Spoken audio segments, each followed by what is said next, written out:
Okay, so what is prayer really?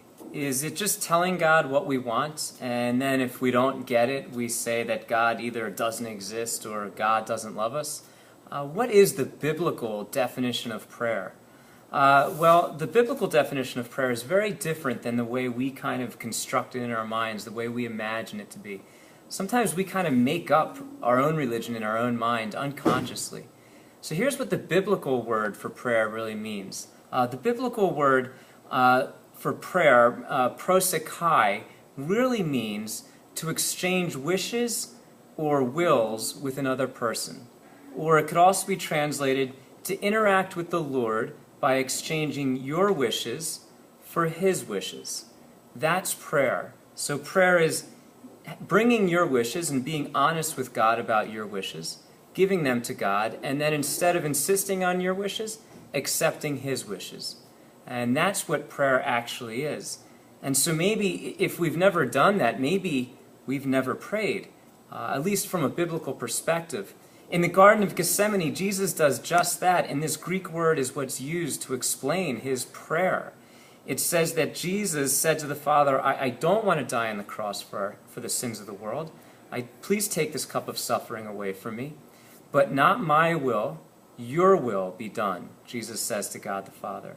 And so Jesus exchanges His will for the Father's will. And that's what the Greek word for prayer really is, exchanging our will for God's will. You see, we pray, and then when things in the world don't change, the things in the world around us don't change, we think God doesn't exist or He doesn't love us. The reality is that what prayer is supposed to change, by definition, is us, not the world around us. And if the world around us changes, it's really a fruit of the change that's happening inside of us. It's really an extension of that great work. Because in the end, what God really cares about is the change in our hearts. That's what's going to bring us to heaven. And that's what makes life on earth meaningful and valuable to God. That's what makes us useful to Him, is when we exchange our will for His. And so if you've never actually prayed that way, I just encourage you to do that. Mother Teresa said this.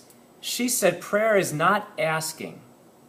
Prayer is putting oneself in the hands of God, at His disposition, and listening to His voice in the depth of our hearts. So maybe if you've been praying and you've been really frustrated with prayer and you feel like God's not listening, stop asking for stuff. And instead go to prayer and say, God, I put my whole life in your hands, at your disposition. And then from that place, with a willing heart, listen to what He has to say. And then do something crazy like respond to it. Just listen to Him in your heart when you give Him your whole life and respond to it. That's what prayer is. Mother Teresa got it.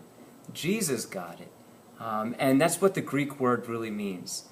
Not getting my will, not that my will would be done, but that God's will would be done.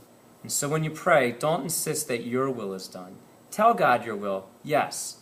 But insist and leave that prayer insisting that His will would be done in your life, that His kingdom would come, and not your kingdom, and not that your will would be done. God bless, and I hope this helps you understand what prayer really is. It's an exchange of your will and acceptance of God's will for your life, and everything flows from that. God bless.